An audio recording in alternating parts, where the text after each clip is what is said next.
وَإِذَا سَأَلَكَ عِبَادِي عَنِّي فَإِنِّي قَرِيبٌ أُجِيبُ دَعْوَةَ الدَّاعِ إِذَا دَعَانِ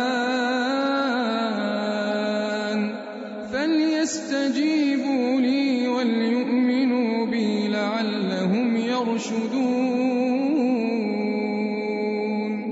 اور جب میرے بندے آپ سے میرے بارے میں پوچھیں تو کہہ دیجئے بے شک میں تو قریب ہوں، میں پکارنے والے کی پکار کا جواب دیتا ہوں جب بھی وہ مجھے پکارے۔ تو ان کو چاہیے کہ یہ بھی میرا حکم مانیں اور مجھ پر ایمان رکھیں تاکہ یہ ہدایت پائیں۔ یہاں نبی صلی اللہ علیہ وسلم سے خطاب ہے کہ میرے بندے یعنی مومن بندے، ویسے تو سارے اللہ کے بندے ہیں لیکن یہاں خاص وہ بندے جو اللہ کو جانتے ہیں، وہ جب آپ سے میرے بارے میں پوچھیں کہ ہمارا رب کہاں ہے، کیا ہماری دعا سنتا ہے، تو انہیں بتائیں کہ میں قریب ہوں۔ قریب محسوس کریں، قریب۔ جب کوئی آپ کے قریب ہوتا ہے تو آپ کو کتنا اچھا لگتا ہے، آپ اس سے سرگوشیوں میں بھی بات کر سکتے ہیں، آپ کو کتنی ٹھنڈک ملتی ہے، آپ کو کتنا اطمینان ملتا ہے۔ خاص طور پر جس سے محبت ہو وہ آپ کے قریب ہو تو آپ کے لیے سکون ہی سکون اور راحت ہی راحت ہوتی ہے۔ تو جو اللہ سے محبت کرتے ہیں، جب ان کو یہ فیلنگ آتی ہے کہ میرا رب میرے قریب ہے، میں اگر زبان سے بھی نہیں بولتی، کچھ صرف دل میں خواہش ہی کرتی ہوں، دل ہی دل میں بھی اس کو پکارتی ہوں یا سرگوشیاں کرتی ہوں یا بلند آواز سے یا ہاتھ اٹھا کے یا کھڑے یا بیٹھے یا لیٹے، کسی بھی حال میں وہ قریب ہے، وہ جانتا ہے، وہ سنتا ہے۔ انی قریب۔ اور پھر جو قریب ہو، مہربان بھی ہو، رحمان بھی ہو، رحیم بھی ہو، قدیر بھی ہو، بادشاہ بھی ہو، سارے خزانوں کا مالک ہو، تو پھر اس پر بھروسہ نہیں کریں گے، اس سے اپنے دکھ درد نہیں کہیں گے تو کس سے کہیں گے؟ انسان اپنی ذات میں ادھورا ہے، اسے ہمیشہ کسی کی مدد کی ضرورت ہوتی ہے، کسی کے قرب کی ضرورت ہوتی ہے۔ ہم یہ قرب بندوں میں تلاش کرتے ہیں کہ انسان ہمارے قریب ہوں، ہمارے بچے ہمارے قریب ہوں، شوہر قریب ہوں، بہن بھائی قریب ہوں، فلاں قریب ہو، وہ قریب ہو، وہ زندگی میں ہو تو زندگی کتنی اچھی ہو جائے۔ ٹھیک ہے، اللہ نے انسانوں کو انسانوں کے لیے پیدا کیا ہے، انسانوں سے ہمیں انس ملتا ہے، لیکن یاد رکھیں انسان ہمارے اتنے قریب نہیں ہو سکتے جتنا ہمارا رب ہم سے قریب ہے اور جتنا ہم اس سے قریب ہو سکتے ہیں۔ اس لیے بہت ضروری ہے کہ ہم اس قرب کو محسوس کریں کہ رب قریب ہے، اور یہ کہ وہ دعا کی قبولیت کے اعتبار سے بہت قریب ہے اور دعا کو سننے کے لحاظ سے بہت قریب ہے، اور اللہ تعالیٰ اپنے علم کے اعتبار سے سب لوگوں کے قریب ہے اور عبادت کرنے والوں اور پکارنے والوں سے بہت قریب ہے، کیونکہ ان کی دعاؤں کو قبول کرتا ہے، ان کی مدد کرتا ہے، ان کو توفیق عطا کرتا ہے۔ اللہ سبحانہ وتعالیٰ خاص طور پر رات کے آخری حصے میں آسمان دنیا پہ نزول فرماتے ہیں اور کہتے ہیں کون ہے جو مجھ سے دعا کرے تو میں اسے قبول کر لوں۔ الحمدللہ رمضان کی راتوں میں سے ہر رات آپ اس وقت جاگ رہے ہوں گے، لہٰذا چلتے پھرتے بھی دعائیں کرتے رہیں۔ کون ہے جو مجھ سے بخشش طلب کرے تو میں اسے بخش دوں، کون ہے جو مجھ سے رزق طلب کرے تو میں اسے رزق عطا کروں، کون ہے جو تکلیف دور کرنے کی درخواست کرے تو میں اس کی تکلیف دور کر دوں۔ ہماری زندگی میں جس جس چیز کی کمی ہے، جو جو چیز ہم چاہتے ہیں، ہم اپنے رب سے مانگ لیں اور وہ دے گا۔ ضرورت اس بات کی کہ ہمارے مانگنے میں تڑپ ہو، خلوص ہو، یقین ہو، اور اس کی اطاعت بھی ہو، اس کے شکر گزار بھی ہوں اور اس کی بڑائی بیان کرنے والے بھی ہوں۔ یاد رکھیے بندے اور رب کے بیچ میں کسی واسطے کی ضرورت نہیں ہے کہ کسی اور کو آپ اپنا ایمبیسڈر بنا کے بھیجیں کہ آپ اللہ تعالیٰ سے میرے لیے کہیں۔ ٹھیک ہے، کسی کو بھی کہہ سکتے، لیکن آپ خود بھی کریں۔ آپ کا رب آپ سے دور نہیں ہے، وہ آپ سے بھی قریب ہے۔ وہ جتنا اس کا رب ہے نا، اتنا ہی وہ آپ کا رب بھی ہے۔ اپنے رب کو اپنا سمجھیں اور رب پر مان رکھیں اور رب سے مانگیں۔ لہٰذا اللہ تعالیٰ کو پکارتے ہوئے اس کے اچھے اچھے ناموں سے پکاریں اور ادب کے ساتھ پکاریں اور اچھی نیت کے ساتھ پکاریں، اخلاص کے ساتھ پکاریں، احسان کے ساتھ پکاریں۔ پکار کا جواب آئے گا، اجیب دعوت الداعی اذا دعانی، میں جواب دیتا ہوں پکارنے والے کی پکار کا جب بھی وہ مجھے پکارتا ہے۔ آپ پکارتے ہیں یا اللہ، اللہ تعالیٰ آپ کو جواب دیتا ہے۔ اس کو محسوس کریں، یہ اللہ تعالیٰ کا فرمان ہے، اللہ تعالیٰ کہہ رہا ہے، اللہ کی بات سچی بات ہے، یقینی بات ہے، پکی بات ہے، ایسا ہی ہوتا ہے۔ اللہ تعالیٰ دعاؤں کو ضائع نہیں کرتا، کسی کو نامراد نہیں لوٹاتا، وہ دعاؤں کو سننے والا ہے۔ اس لیے جو دعا مانگے اس کو چاہیے کہ وہ پورے یقین کے ساتھ مانگے، کیونکہ دعا ایک عبادت بھی ہے۔ اور دعا سے زیادہ کوئی چیز معزز نہیں. دعا ہر حال میں انسان کو فائدہ دیتی ہے، چاہے فوری قبول ہو جائے، چاہے اس کے بدلے کوئی مصیبت ٹل جائے، چاہے وہ آخرت کے لیے ذخیرہ ہو جائے، جہاں جا کے بندہ کہے گا کاش میری کوئی دعا قبول نہ ہوتی دنیا میں، آج ہی ساری مجھے یہاں ملتی. لیکن آج ہم ڈیسپریٹ ہوتے ہیں، اتنے دن دعا مانگی ہے قبول نہیں ہوئی تو اب چھوڑ دو، مانگنا چھوڑ دیتے. نہیں، چھوڑنا نہیں، اپنے اعمال کے لیے ذخیرہ کرتے جائیں. اور پھر یہ کہ اللہ تعالیٰ المجیب ہے، اجیب دعوت الداعی، اچھی طرح بندوں کی پکار قبول کرتا ہے. سورۃ صافات میں آتا ہے وَلَقَدْ نَادَانَا نُوحٌ فَلَنِعْمَ الْمُجِيبُونَ، بلا شبہ یقیناً نوح نے ہمیں پکارا تھا تو ہم بہت اچھے قبول کرنے والے تھے. یعنی ہم نے اس کی پکار کو سن لیا، اس کی دعا کو سن لیا، اسے قبول کر لیا، کیونکہ دعا قبول کرنا اللہ کا وعدہ ہے. وقال ربکم ادعونی استجب لکم، تمہارا رب کہتا ہے کہ مجھے پکارو میں تمہاری دعا قبول کروں گا. رب خود دعوت دے رہا ہے کہ مانگو مجھ سے، پھر کیوں نہ مانگے ہم. اسی لیے انشاءاللہ اس رمضان کا ہمارا خصوصی پروگرام رمضان اور دعائیں ہیں، اور انشاءاللہ ٹیوزڈے سے ہم دعا کے ٹاپک پر پہلے 3 دن بات کریں گے کہ دعا کیا چیز ہے، اس کی اہمیت کیا ہے، اس کی فضیلت کیا ہے، اور اس کے مانگنے کے ادب کیا ہیں. اور اس کے بعد پھر انشاءاللہ 1 اپریل سے ہم دعاؤں پر آ جائیں گے، دعاؤں کے مطلب سمجھیں گے، دعائیں یاد کریں گے اور دعائیں مانگیں گے تاکہ ہم اللہ سبحانہ وتعالیٰ کے اس حکم پر عمل کر سکیں. وقال ربکم ادعونی استجب لکم. اللہ تعالیٰ ہر ایک کی دعا سنتا ہے، پریشان حال کی بھی سنتا ہے، اپنے نافرمانوں کی بھی سنتا ہے. اس نے تو ابلیس کی بھی سنی تھی جب اس نے کہا تھا مجھے قیامت تک کے لیے مہلت دے دو، تو اللہ تعالیٰ نے اس کو مہلت دے دی. اللہ تعالیٰ بندوں کو خالی ہاتھ لوٹانے سے حیا کرتا ہے، وہ بندوں کے پھیلے ہوئے ہاتھ کبھی بھی خالی نہیں چھوڑتا، اس میں کچھ نہ کچھ خیر ضرور ڈالتا ہے. رسول اللہ صلی اللہ علیہ وسلم نے فرمایا بے شک اللہ بڑا رحیم ہے، بڑے کرم والا ہے، اس کو اس بات سے شرم آتی ہے کہ اس کا کوئی بندہ اس کے آگے اپنے دونوں ہاتھ پھیلائے اور ان میں کوئی خیر نہ ڈالے. اللہ تعالیٰ لازماً اس میں کچھ ڈالتا ہے، وہ کیا آتا ہے ہمارے پاس ہمیں نہیں پتا ہوتا، وہ خیر کہاں زندگی میں کام آتی ہے ہمیں نہیں پتا ہوتا، لیکن اللہ تعالیٰ چونکہ اللطیف ہے، غیر محسوس طریقے سے ہمیں بتائے بغیر، جتائے بغیر، یعنی ایک ہوتا ہے بتا کے احسان کرنا، میں نے تمہیں یہ دیا، میں نے تمہیں یہ دیا. اللہ تعالیٰ ایسے نہیں کرتے، وہ کرتے ہیں لیکن بتاتے نہیں ہیں کہ میں نے کیا کیا تمہارے لیے رحمتوں کے دروازے کھول دیے ہیں، تم نے فلاں وقت جو ہاتھ اٹھائے تھے تو اس میں تمہارے لیے کیا خیر ڈالی گئی تھی. تو اس لیے ہاتھ اٹھاتے رہے اور کبھی بہت اونچے ہاتھ بھی اٹھایا کرے یا اللہ، اور آہوزاری کے ساتھ مانگا کرے، کبھی بھی مایوس نہ ہو. اور پھر یہ کہ اس کی قبولیت میں اللہ سبحانہ وتعالیٰ کی اپنی حکمتیں ہیں کہ اس کو کس انداز میں قبول کرنا چاہیے. یہ تو ایک چیز مانگ رہا ہے لیکن اس کو اس سے بہتر چیز دی جانی چاہیے.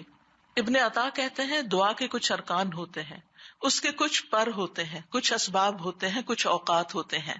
بس اگر یہ دعا اپنے ارکان کے موافق ہوتی ہے تو طاقتور ہو جاتی ہے، پروں کے موافق ہوتی ہے تو آسمان میں اڑ کے چلی جاتی ہے، اوقات کے موافق ہوتی ہے تو کامیاب ہو جاتی ہے، اسباب کے موافق ہوتی ہے تو کامیاب ہو جاتی ہے. لہٰذا دعا کے ارکان دل کی حضوری، نرمی، عاجزی اور خشوع ہیں. یہ سارے ارکان بھی پورے کرنے چاہیے. اس کے پر سچائی ہے، اس کے اوقات سحری کے وقت ہے، اس کے اسباب درود شریف ہے. اور پھر یہ کہ قبولیت کی کچھ شرائط بھی ہیں. تنہائی کے وقت انسان دل کی حفاظت کرے، بری بری باتیں نہ سوچے، مخلوق کے ساتھ معاملہ کرتے ہوئے زبان کی حفاظت کرے، اپنی زبان سے کسی کو تکلیف نہ دے. تیسرے، اپنی نگاہوں کی حفاظت کرے، ان چیزوں کی طرف نہ دیکھے جو حلال نہیں. اپنے پیٹ کی حفاظت کرے ان چیزوں سے جو حرام ہے. فَلْيَسْتَجِيبُوا لِي، انہیں چاہیے کہ یہ بھی میری بات مانیں، یعنی اطاعت اور فرما برداری کیا کریں. اگر یہ چاہتے ہیں نا کہ ان کو وہ ملے جو یہ چاہتے ہیں تو پھر انہیں وہ کرنا چاہیے جو میں چاہتا ہوں. وَلْيُؤْمِنُوا بِي لَعَلَّهُمْ يَرْشُدُونَ، اور انہیں چاہیے کہ وہ اس بات پر ایمان لائیں. کس بات پر؟ کہ میں ان کے قریب ہوں، میں ان کو جواب دیتا ہوں، اور جو کچھ میں نے انہیں کرنے کو کہا اس کو کیا کریں. لَعَلَّهُمْ يَرْشُدُونَ، تاکہ وہ ہدایت پائیں. رشد کا مطلب ہوتا ہے بھلائی کی طرف رہنمائی حاصل کرنا اور دین اور دنیا کے کاموں میں اچھا معاملہ کرنا. یہ دونوں معنی اس میں آ جاتے ہیں. تو ایمان لانے اور اللہ تعالیٰ کی اطاعت کرنے میں فائدہ ہی فائدہ انسان کا. یعنی اطاعت صرف دعاؤں کی قبولیت کے لیے نہ کرے کہ میں اچھے کام کر لوں تاکہ میری دعا قبول ہو جائے، وہ ویسے بھی کرے کیونکہ اللہ تعالیٰ کے احسانات اتنے ہم پر ہیں کہ جو بھی وہ حکم دے ہمیں اس کا انکار نہیں کرنا چاہیے. اور ویسے بھی آپ دیکھیے وَمَن يَتَّقِ اللَّهَ يَجْعَل لَّهُ مِنْ أَمْرِهِ يُسْرًا. جو اللہ کا تقوی اختیار کرتا ہے اللہ تعالیٰ اس کے کاموں میں آسانی پیدا کر دیتا ہے. اللہ تعالیٰ فرماتے ہیں فَأَمَّا مَنْ أَعْطَى وَاتَّقَى وَصَدَّقَ بِالْحُسْنَى فَسَنُيَسِّرُهُ لِلْيُسْرَى.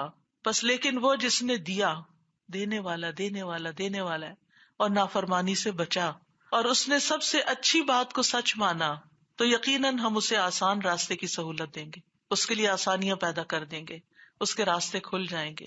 تو رمضان کی آیات کے درمیان میں یہ آیت لائی گئی ہے. اس سے آپ اندازہ لگا سکتے ہیں کہ رمضان کے ساتھ دعاؤں کا کتنا بڑا تعلق ہے. بہت سے کرنے کے کام ہیں لیکن ان میں یعنی یہاں روزے کا ذکر تو ہے لیکن نماز وغیرہ کا ذکر نہیں ہے، اور چیزوں کا ذکر نہیں ہے، بلکہ کس چیز کا ذکر ہے؟ دعا کرنے کا. تو رمضان میں روزہ، قرآن اور پھر خوب خوب دعائیں، یعنی رمضان میں دعاؤں کی بہت زیادہ اہمیت ہے اور یہ دعاؤں کی قبولیت کا مہینہ ہے. اور ہر دن روزہ ختم ہونے کے وقت بھی خاص طور پر دعا کرنی چاہیے. رسول اللہ صلی اللہ علیہ وسلم نے فرمایا یقیناً ہر دن اور ہر رات اللہ تعالیٰ یعنی رمضان میں جہنم سے کچھ لوگوں کو آزاد کرتا ہے اور ان میں سے ہر بندے کی ایک دعا ایسی ضرور ہوتی ہے جو قبول ہو جاتی ہے. یعنی ایوری ڈے ایٹ لیسٹ 30 دعا تو آپ کے پاس ہوں گی جو رمضان کے 30 دنوں میں، اور اگر راتوں کو بھی ایک ایک اسپیشل دعا کر لے تو انشاءاللہ. لیکن آپ کے پاس لسٹ بھی ہونی چاہیے آپ کو چاہیے کیا. اصل میں بات یہ کہ اللہ کے خزانے تو بہت بڑے، ہماری چاہت ہی چھوٹی ہے، طلب ہی نہیں ہے. ہم طلب پیدا کریں اپنے اندر. کسی شخص کے پاس بہترین سے بہترین ڈرنک ہو لیکن اگر اس کے اندر پیاس نہیں تو وہ اٹھا کے پیے گا ہی نہیں. لیکن جس چیز کی طلب ہوتی ہے وہ آپ سوچتے بھی نہیں اور آپ پیتے چلے جاتے ہیں. اسی طرح یہ بھی حدیث میں آتا ہے کہ روزے دار کی دعا رد نہیں کی جاتی. رسول اللہ صلی اللہ علیہ وسلم نے فرمایا 3 آدمیوں کی دعا رد نہیں کی جاتی، ان میں سے ایک روزے دار کی، یہاں تک کہ وہ اس کو افطار کر لے. تو اس مہینے میں خاص طور پر دعائیں کرنی چاہیے. أحل لكم ليلة الصيام الرفث إلى نسائكم هن لباس لكم وأنتم لباس لهن علم الله أنكم كنتم تختانون أنفسكم فتاب عليكم وعفى عنكم فالآن باشروهن وابتغوا ما كتب الله لكم وكلوا واشربوا حتى يتبين لكم الخيط الأبيض من الخيط الأسود من الفجر ثم أتموا الصيام إلى الليل ولا تباشروهن وأنتم عاكفون في المساجد تلك حدود الله فلا تقربوها كذلك يبين الله آياته للناس لعلهم يتقون. روزی کی رات میں تمہارے لیے اپنی عورتوں کے پاس جانا حلال کر دیا گیا ہے. وہ تمہارے لیے لباس ہیں اور تم ان کے لیے لباس ہو. اللہ نے جان لیا کہ تم اپنے نفسوں سے خیانت کر رہے تھے تو اس نے تم پر مہربانی کی اور تم کو معاف کر دیا. بس اب تم ان سے مباشرت کرو اور اسے تلاش کرو جو اللہ نے تمہارے لیے لکھ رکھا ہے، اور کھاؤ اور پیو یہاں تک کہ تمہارے لیے فجر کے وقت صبح کی سفید دھاری رات کی سیاہ دھاری سے واضح ہو جائے. پھر رات تک روزہ پورا کرو، اور جب تم مسجدوں میں اعتکاف میں ہو تو ان سے مباشرت نہ کرو. یہ اللہ کی حدود ہے، بس ان کے قریب بھی نہ جانا. اسی طرح اللہ اپنی آیات لوگوں کے لیے کھول کھول کر بیان فرماتا ہے تاکہ وہ بچ جائیں. احل لکم لیلۃ الصیام الرفث الی نسائکم. یہاں روزے کے کچھ اور احکامات بتا دیے گئے. ابتدا میں جب رمضان کے روزے فرض ہوئے تو روزہ کھولنے سے لے کر صرف نماز عشاء تک کھانا پینا اور عورت سے تعلق قائم کرنا جائز تھا. اب اگر کسی نے عشاء کی نماز پڑھ لی یا اس سے پہلے سو گیا تو اس کا اگلا روزہ شروع ہو گیا. ہاں سوچے وہ کتنا کم ٹائم ہوتا ہے روزہ کھولنے سے لے کر عشاء تک، 1.5 گھنٹہ، بس اتنا ٹائم پیریڈ ہے بیچ میں. اور پھر اگلے روز افطار تک نہ وہ کچھ کھا پی سکتا ہے اور نہ ہی ہسبینڈ وائف کا کوئی ریلیشن شپ ہو سکتا ہے. اب یہ ہے کہ بعض لوگ جو تھے وہ ضبط نہیں کر سکے تو انہوں نے آفٹر عشاء بھی ریلیشن شپ قائم کر لیا. ابن عباس کہتے ہیں کہ نبی صلی اللہ علیہ وسلم کے دور میں جب لوگ عشاء کی نماز پڑھ لیتے تو ان پہ کھانا پینا اور بیویاں حرام ہو جاتی اور اگلی شام تک کے لیے روزے دار ہو جاتے، تو اللہ تعالیٰ نے یہ آیت نازل کی۔ اب ہوا یہ کہ ایک صحابی تھے قیس بن سرما، افطار کا وقت آیا تو وہ اپنی اہلیہ کے پاس آئے اور ان سے پوچھا کیا تمہارے پاس کچھ کھانا ہے؟ انہوں نے کہا نہیں۔ کہنے لگی میں کہیں جاتی ہوں اور آپ کے لیے کھانے کا بندوبست کرتی ہوں۔ وہ سارا دن محنت مزدوری کرتے تھے، ان پر نیند غالب آ گئی اور وہ سو گئے۔ ظاہر سارا دن روزہ رکھ کے انسان تھکا ہوا آئے اور کچھ کھانے کو نہ ہو تو آرام کرنے کے لیے لیٹے ہوں گے اور سو گئے۔ جب ان کی اہلیہ ان کے پاس آئیں، سویا ہوا دیکھ کر کہنے لگی ہائے تمہاری محرومی۔ وہ دوسرے دن دوپہر کے وقت بھوک کے مارے بے ہوش ہو گئے۔ یہ واقعہ نبی صلی اللہ علیہ وسلم سے ذکر کیا گیا تو اس وقت یہ آیت نازل ہو گئی، احل لکم لیلۃ الصیام الرفث الی نسائکم، کہ تمہارے لیے روزوں کی رات اپنی بیویوں کے پاس جانا حلال کر دیا گیا۔ اس پر صحابہ کرام بہت خوش ہوئے، یعنی کھانا پینا بھی صبح تک، سحری تک، اور بیوی کے پاس جانا بھی حلال کر دیا گیا۔ ہمارا دین جو ہے یہ ایک فطری دین ہے۔ اللہ تعالیٰ نے انسان کے اندر جو ضرورتیں رکھی ہیں ان کو حلال طریقے سے پورا کرنے میں ثواب ہے، گناہ نہیں۔ ہسبینڈ وائف کا جو ریلیشن شپ ہے وہ رمضان کی رات میں منع نہیں، کیونکہ بعض لوگ سمجھتے ہیں کہ زیادہ پائرٹی یہ ہے اور زیادہ نیکی اور ثواب یہ ہے کہ ہم سارے دنیا کے کام چھوڑ کے بس صرف عبادت عبادت عبادت ہی کریں۔ جو لوگ ایسا کرتے ہیں وہ عبادت سے بھی پھر اکتا جاتے ہیں، تو اس لیے بیلنسڈ لائف ہونا بہت ضروری ہے۔ تو خاص طور پر جو ینگ کپلز ہوں ان میں آپ دیکھیں کہ اگر وہ ایک مہینے تک ایک دوسرے کے قریب نہیں جاتے تو ہو سکتا ہے ان کے درمیان کوئی آپس کی رنجش اختلاف پیدا ہو جائے۔ تو اللہ سبحانہ تعالیٰ نے ان چیزوں کو جو بندوں کی ضرورت کے مطابق تھی بندوں کے لیے حلال کر دیا۔ اور آپ کو معلوم ہے کہ ہسبینڈ وائف کا جو ریلیشن شپ ہے اس کو صدقہ قرار دیا گیا ہے، یعنی جب دونوں ایک دوسرے کو سیٹسفائی کرتے ہیں، ایک دوسرے کی ضرورت پوری کر دیتے ہیں، ایک دوسرے کو خوش کر دیتے ہیں، تو یہ بھی ایک ثواب کا کام ہے۔ یعنی ہمارے دین میں رہبانیت نہیں ہے۔ کوئی یہ نہ سمجھے کہ یہ تعلق جو ہے یہ شاید کوئی عیب کی بات ہے، یا یہ کہ یہ کوئی نیکی اور تقوی سے دور ہے، دور نہیں ہے۔ نکاح نبی صلی اللہ علیہ وسلم کی سنت ہے۔ شادی شدہ زندگی گزارنا جو ہے وہ ایک تقوی اور پائٹی کی زندگی گزارنا ہے۔ یعنی اسلام میں ایسی کسی پاکیزگی کا تصور نہیں جو ایک آرٹیفیشل قسم کی ہو اور خود پہ مسلط کی گئی ہو جس کو انسان نبھا نہ سکے۔ قرآن مجید میں آتا ہے نصارہ کے بارے میں، کرسچنز کے بارے میں، کہ انہوں نے اپنے اوپر رہبانیت فرض کر لی۔ ما کتبناها علیہم، ہم نے نہیں ان پہ لکھی تھی۔ فما رعوها حق رعایتها، پھر ہوا کیا کہ انہوں نے اس کا حق ادا نہیں کیا، وہ اس کی رعایت ہی نہ کر سکے، جو کچھ انہوں نے کہا تھا وہ پورا بھی نہیں کیا۔ تو اللہ سبحانہ تعالیٰ نے ہم پر کوئی ایسی چیز نازل نہیں کی کہ جو ہم کر نہ سکیں۔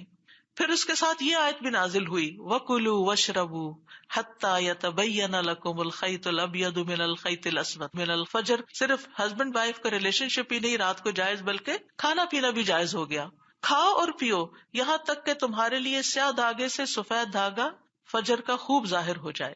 تو اس کا کیا مطلب ہے کہ دن اور رات کا فرق الگ ہو جائے، یعنی صبح کا جو اول وقت ہوتا ہے، صادق وقت جس کو کہتے ہیں، وہ جب شروع ہو جائے۔ اور اب تو الحمدللہ ہمارے پاس مختلف طرح کے الارمز اور گھڑیاں اور مختلف طریقے ہیں جس سے ہم جان لیتے ہیں کہ وقت ختم ہو گیا۔ اس میں آپ دیکھیے سبحان اللہ، ہم بعض اوقات سنی سنائی باتوں کے اوپر اتنا اڑ جاتے ہیں۔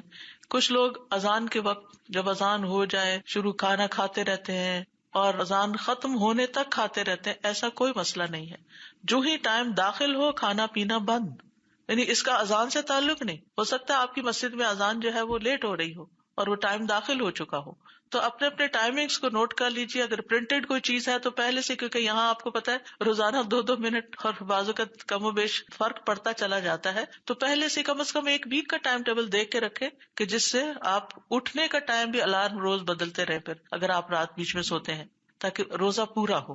ایسا نہ ہو کہ روزے میں خرابی واقع ہو جائے کہ آپ اتنی دیر سے کھا پی رہے ہیں اور پھر آپ روزہ رکھے ہوئے اور روزہ بھی کوئی نہیں اور بھوکے پیاسے بھی رہ رہے ہیں۔ اور پھر آپ دیکھیے کہ یہ جو لفظ ہے نا یہاں پر رفث کا، یہ بڑا دلچسپ لفظ ہے۔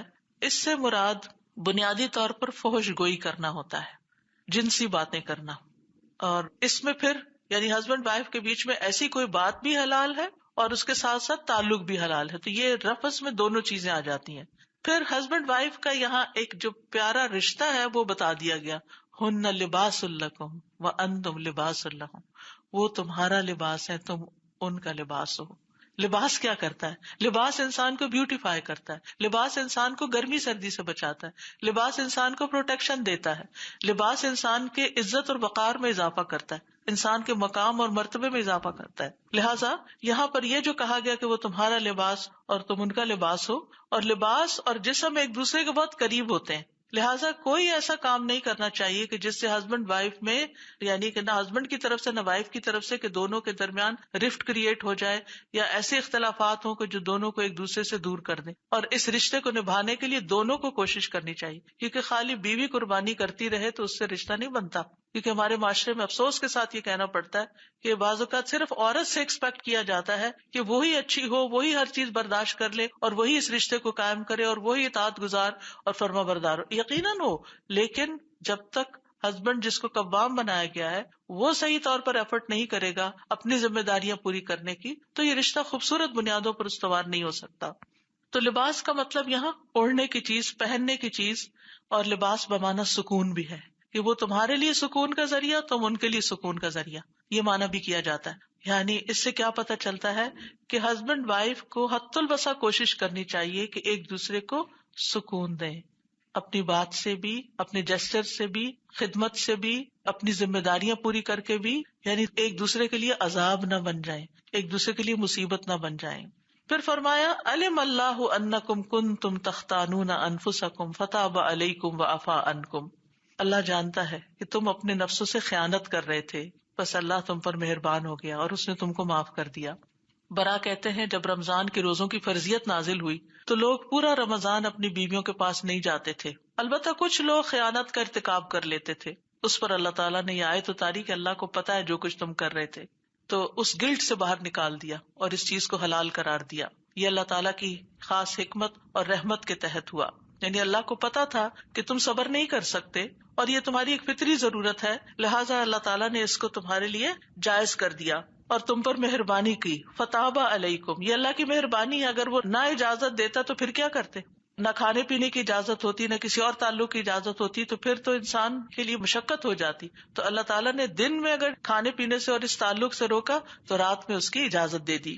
وعفا عنکم، اور تم سے درگزر کیا، یعنی تمہاری گناہوں سے درگزر کیا، اور دوسرا معنی ہے تم پر اس تعلق کو حرام کرنے سے درگزر کیا، کھانے پینے کو رات کے وقت حرام کرنے سے درگزر کیا۔ فالآن باشروہن وابتغوا ما كتب اللہ لکم، اب تم ان سے مباشرت کر سکتے ہو اور اللہ نے تمہارے لیے جو لکھ رکھا ہے اس کو تلاش کرو، یعنی اولاد۔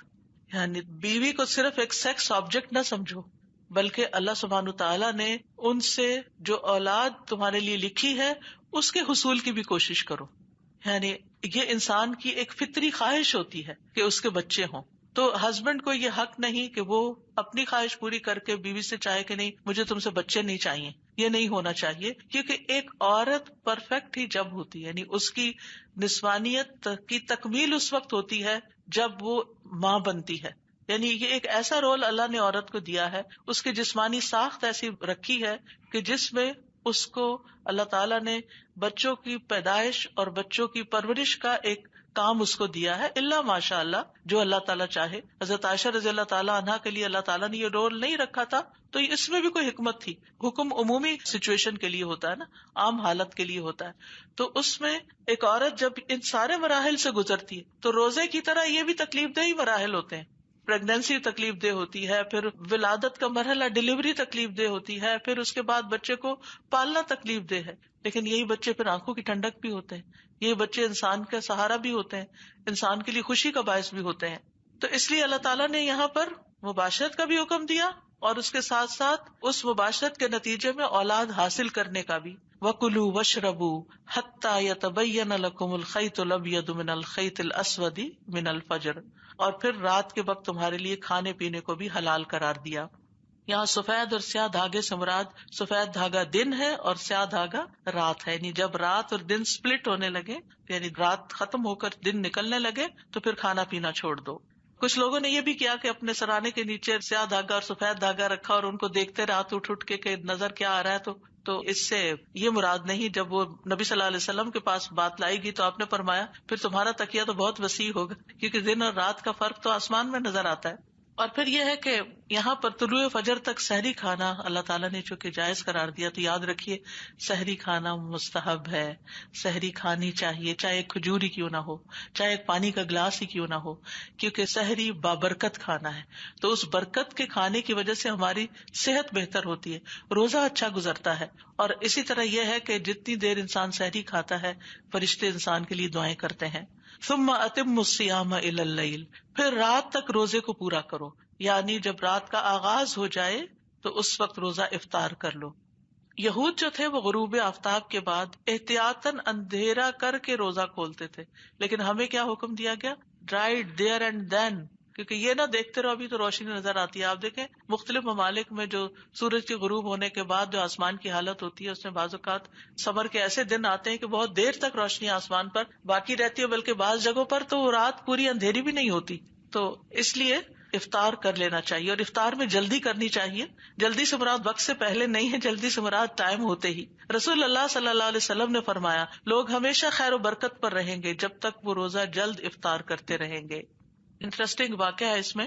حضرت عبداللہ کہتے ہیں کہ ہم نے رسول اللہ صلی اللہ علیہ وسلم کے ساتھ ایک سفر کیا، آپ نے روزہ رکھا ہوا تھا. جب سورج غروب ہو گیا تو آپ نے کسی سے فرمایا اترو ہمارے لیے ستو تیار کرو. اس نے عرض کیا اللہ کے رسول شام تو ہونے دیں. آپ نے فرمایا اترو ستو تیار کرو. اس نے پھر عرض کیا اللہ کے رسول ابھی دن باقی ہے. آپ نے فرمایا اترو اور ہمارے لیے ستو بنا دو. اور پھر وہ اترے اور آپ کے لیے ستو تیار کیے. پھر آپ نے فرمایا جب تم رات کو دیکھو کہ وہ ادھر سے آ گئی ہے، یعنی دوسری طرف سے، یعنی سورج والی سائڈ نہ دیکھو، دوسری سائڈ دیکھو، اس میں اندھیرا نظر آتا ہے، تو روزہ دار اپنا روزہ افطار کر دے. آپ نے اپنی انگلی سے مشرق کی طرف اشارہ کیا، مغرب کی طرف نہیں. آپ نے یہ بھی فرمایا ہم انبیاء کا گروہ ہیں، ہم حکم دیے گئے کہ ہم افطار میں جلدی کریں اور سحری میں دیر کریں. نماز میں اپنا دایاں ہاتھ بائیں ہاتھ کے اوپر رکھیں. یہ دو چیزیں اکٹھی سکھا دی.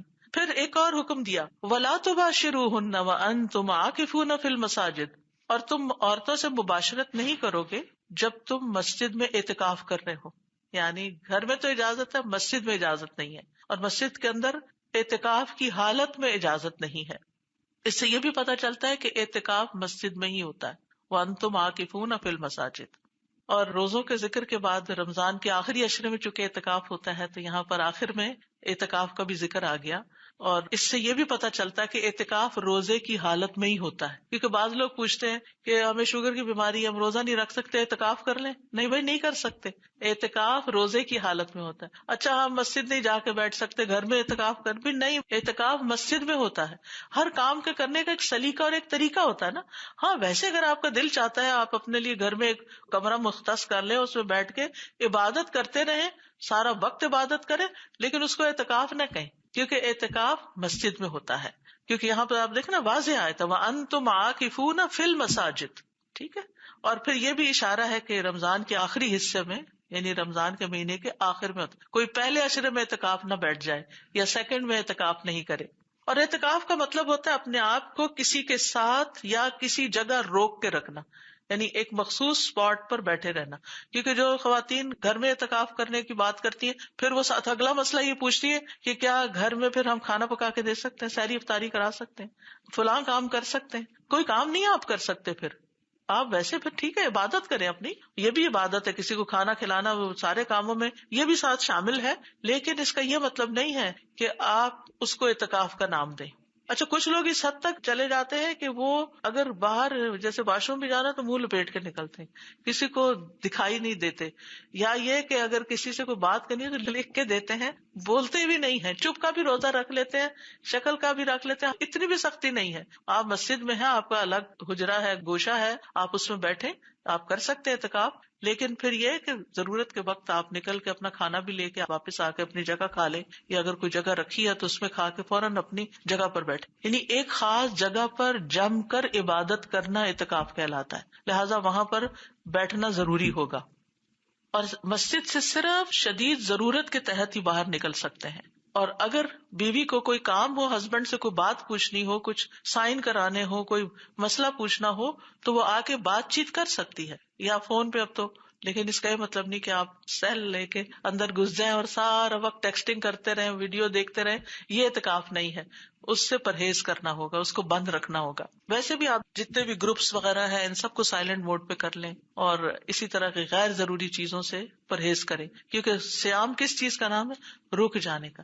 یعنی لازم کرنا ہے کہ جو کام ہم روٹین میں سارا سال کرتے ہیں ان میں سے بہت سے جائز حلال صحیح کام بھی ہم نے رمضان میں نہیں کرنے، اس کی بجائے زیادہ تر ہم نے عبادت کرنی. اور عبادت میں نمازوں اور روزے کے بعد قرآن اور پھر دعائیں، یہ 4 چیزیں جو ہیں ان کو لازم کرنا، اور اس کے ساتھ صدقہ خیرات بھی. ٹھیک ہے. اور اسی طرح یہ ہے کہ نبی صلی اللہ علیہ وسلم کا حضرت عائشہ سر دھو دیتی تھی اعتکاف کی حالت میں. آپ مسجد سے باہر سر کر لیتے تھے اور حضرت عائشہ اس کو دھو دیتی تھی، اگر ضرورت ہو تو کنگھی بھی کر دیتی تھی. حضرت عائشہ کہتی ہیں نبی صلی اللہ علیہ وسلم مسجد میں اعتکاف کرتے، آپ میری طرف اپنا سر جھکا دیتے تو میں آپ کے سر کو کنگھی کرتی، حالانکہ میں حیض کی حالت میں ہوتی. یعنی حضرت عائشہ ناپاکی کی حالت میں ہوتی تھی لیکن وہ اعتکاف کی حالت میں نبی صلی اللہ علیہ وسلم کا سر دھو بھی دیتی، کنگھی کر بھی دیتی. حضرت عائشہ سے ایک اور بات بھی ملتی ہے کہ وہ نبی صلی اللہ علیہ وسلم کو خوشبو بھی لگاتی تھی. یعنی اعتکاف کی بات نہیں، وہ عام روزمرہ زندگی کی بات ہوتی. اب آپ دیکھیں کہ ہمارے یہاں عام طور پر ایٹیٹیوڈ کیا ہے کہ آپ تو خود کر سکتے ہیں، خود کریں، یہ ہمارا کام تھوڑی ہے. بالکل کر سکتے، وہ آپ سے زیادہ طاقتور ہے، خود بھی کر سکتے ہیں. ٹھیک ہے. لیکن ہسبینڈ وائف کے بیچ میں یہ جو چھوٹی چھوٹی چیزیں ہوتی ہیں نا، یہ محبت بڑھاتی ہیں. کہ آپ خوشبو لگا دیں، وہ کام جو وہ خود کر سکتے ہیں آپ ذرا سا کر کے دے دیں. جیسے کہتا ہے چاہ کرنا، تو چاہ سے ہی چاہت ہوتی ہے. سر دھو دیں، کنگھی کر دیں. یعنی ایک تو نا کہ آپ ڈیوٹی سمجھ کے کریں، اور کچھ مردوں نے تو فرض سمجھ لیا کہ بیوی ہر ان کا کام کرے، وہ تو پانی بھی اٹھا کے نہیں پیں گی. یہ بات نہیں ہے. لیکن یہ ہے کہ کچھ کام جو وہ خود کر بھی سکتے ہیں پھر بھی آپ آگے بڑھ کے کر دیں تو اس سے خیر ہی آئے گی، اس سے محبت بڑھے گی، اس سے ریلیشن اسٹرانگ ہوگا. اور جب وہ اسٹرانگ ہوگا تو آپ ہی کو فائدہ ہوگا، اس سے گھر میں خوشی آئے گی. یعنی آپ دیکھیں کہ جو چیز آپ بھیجتے ہیں نا وہی آپ پہ واپس پلٹ کے آتی. آپ اسمائل کرتے ہیں تو کنٹیجیس ہوتی ہے، وہی واپس آتی ہے آپ کی طرف. آپ غصے سے دیکھتے ہیں تو آپ کو بھی پھر ایسی لکس ملیں گی. آپ کسی کے لیے کچھ کرتے ہیں تو کوئی اور بھی آپ کے لیے کرے گا. تو ان احسنتم لانفسکم. پھر فرمایا تلک حدود اللہ، یہ اللہ کی حدود ہے، فلا تقربوها، ان کے قریب نہ جاؤ. یعنی رمضان کی راتوں میں کھانا پینا اور یہ ہسبینڈ وائف کا ریلیشن شپ، اس کی جو لمٹس بتا دی گئی ہیں بس ان کے اندر رہنا ہے، اس کے باہر نہیں جانا، ان حدود کے قریب بھی نہیں پھٹکنا. یہ نہیں کہا گیا فلا تفعلوها، کہا فلا تقربوها، کیونکہ قریب جاتا نا انسان تو پھر کوئی غلطی بھی ہو جاتی ہے. کذالک یبین اللہ آیاتہ للناس لعلہم یتقون. اسی طرح اللہ تعالیٰ نے تمہارے لیے آیات کو خوب روشن کر دیا، واضح کر دیا، دلائل بتا دیے ہیں للناس، سب لوگوں کے لیے. کیوں بتائیں ہیں اتنی تفصیلات؟ لعلہم یتقون، تاکہ وہ متقی بن جائیں، جس کے لیے روزے اور روزے کے ساتھ یہ سب چیزیں لازم کی گئیں اور اس کے نتیجے میں آگ سے بچ جائیں. یعنی یہ سارے فرائض اور احکامات جو ہیں یہ اس لیے ہے تاکہ انسان کے اندر تقویٰ پیدا ہو جائے، اور جب تقویٰ پیدا ہو جاتا ہے تو پھر انسان بہترین طریقے سے زندگی بھی گزار سکتا ہے اور آخرت بھی. اور یاد رکھیے کہ جو تقویٰ ہوتا ہے صرف یہی نہیں ہوتا کہ آپ نے کوئی خاص قسم کا لباس پہن لیا یا خاص حلیہ بنا لیا، خاص طرح کی داڑھی رکھ لی یا بال لمبے کر لیے تو آپ متقی انسان ہو گئے. یہ نہیں ہے تقویٰ. تقویٰ یہ ہے کہ اگر آپ کوئی نیکی کا کام چھوڑ دیتے ہیں تو آپ کے دل کی حالت کیا تھی. تو نبی صلی اللہ علیہ وسلم نے فرمایا تقویٰ یہاں ہے، تقویٰ دل میں ہے. اب آپ دیکھیے کہ جو چیز دل میں ہے تو دل کا جائزہ لیتے رہنا ہے کہ دل کی حالت کیا ہے. یعنی پورا رمضان آپ نے دل کی حالت پر غور کرتے رہنا ہے. کس طرح؟ اگر آپ سے نیکی کا موقع چھوٹ گیا تو آپ کی دل کی حالت کیا ہے. مثلاً آپ کی نماز چلی گئی تو دل کی حالت کیا ہے، کتنا دکھ. اسلاف جو تھے اگر کسی کی نماز ایک بھی فوت ہو جاتی تو وہ ایک دوسرے سے ایسے تعزیت کرتے تھے جیسے کسی کا بچہ فوت ہو جائے تو اس سے افسوس کرتے ہیں، کیونکہ نماز فوت ہو گئی نا. ہم انسان کے فوت ہونے پر تو افسوس کرتے ہیں لیکن نماز کے فوت ہونے پر خود بھی افسوس کو نہیں کرتے. تو اصل تقویٰ کیا ہے؟ اصل تقویٰ یہی ہے کہ ہم اپنے کاموں کو اللہ کی خاطر کریں، اچھے کاموں کو احسان کے درجے پر کریں، اخلاص کے ساتھ کریں، اور غلط کاموں کو چھوڑ دیں صرف اللہ کی خاطر. اور اگر کوئی نیکی چھوٹ جائے تو اس پر ہم اپنے دل کو دیکھیں. اور اسی طرح اگر کوئی نیکی کا کام ہوا ہے تو کیا فخر کی کیفیت تو نہیں. آپ دیکھیں جو کچھ بھی ہم کرتے ہیں نا وہ سارا دل کے اندر کیفیت وارد ہونا شروع ہو جاتی. تو جیسے آپ فون پر میسجز چیک کرتے ہیں نا تو دل پر اپنے اعمال چیک کریں کہ ان کا امپیکٹ کیا ہو رہا ہے. اور پھر یہ ہے کہ آخر میں اختتام کرتی ہوں کہ رمضان میں تو جو کچھ آپ کو کرنا ہے رمضان کے بعد بھی انشاءاللہ روزے کی عادت پڑ جاتی ہے تو روزہ رکھنے کی کوئی نیت کر لیں. اور اسی طرح یہ ہے کہ انشاءاللہ اللہ سبحانہ وتعالیٰ سے توفیق مانگے کہ رمضان کے بعد ہماری زندگیوں میں واقعی ایک تبدیلی پیدا ہو چکی ہو. رمضان تبدیلی کا مہینہ ہے، چینج ہونے کا مہینہ ہے. تو اللہ تعالیٰ سے دعا کرتے ہیں کہ اللہ تعالیٰ ہمیں بہترین رمضان جو پچھلے سارے رمضانوں سے اچھا ہو بہترین طور پر گزارنے کی توفیق دے. اور جتنا کچھ ہم نے علم حاصل کیا ہمیں اس پر عمل کی توفیق عطا فرمائے. اور اللہ سبحانہ وتعالیٰ ہمارے اندر حقیقی معنوں میں تقویٰ پیدا کر دے اور ہمیں زیادہ سے زیادہ نفع مند علم بھی عطا کرے. انشاءاللہ ہم ٹیوزڈے سے دعاؤں کے بارے میں، دعاؤں کی اہمیت وغیرہ کے بارے میں پڑھیں گے تاکہ ہمیں دعا مانگنے کا سلیقہ بھی آئے اور ہم زیادہ سے زیادہ مانگ لیں، کیونکہ اللہ کے خزانے بہت بڑے ہیں، ہم مانگنے میں کمی کرتے ہیں. ہمیں زیادہ سے زیادہ اس رمضان میں مانگنا بھی. زیادہ دعا کا جو آپ نے سبحان اللہ آیت ہم نے پڑھی اس میں تو مجھے ایسا پریویو سا جیسے آ گیا. آئی ایم سو ایکسائٹیڈ سبحان اللہ. Like this is just such a complete different focus. ہم اکثر پڑھتے ہیں لیکن some time you know we lack that and I think ہم سب اتنی ریجوینیٹڈ فیل کر رہے ہیں. ان شاء اللہ اللہ تعالیٰ ہمیں بہترین طریقے سے رمضان اسپینڈ کرنے کی توفیق دیں، صحت کے ساتھ، عافیت کے ساتھ. آمین یا رب العالمین. جزاک اللہ خیرا کثیرا کثیرا. وآخر دعوانا ان الحمد للہ رب العالمین. سبحانک اللہم وبحمدک اشہد ان لا الہ الا انت استغفرک واتوب الیک. السلام علیکم ورحمۃ اللہ وبرکاتہ.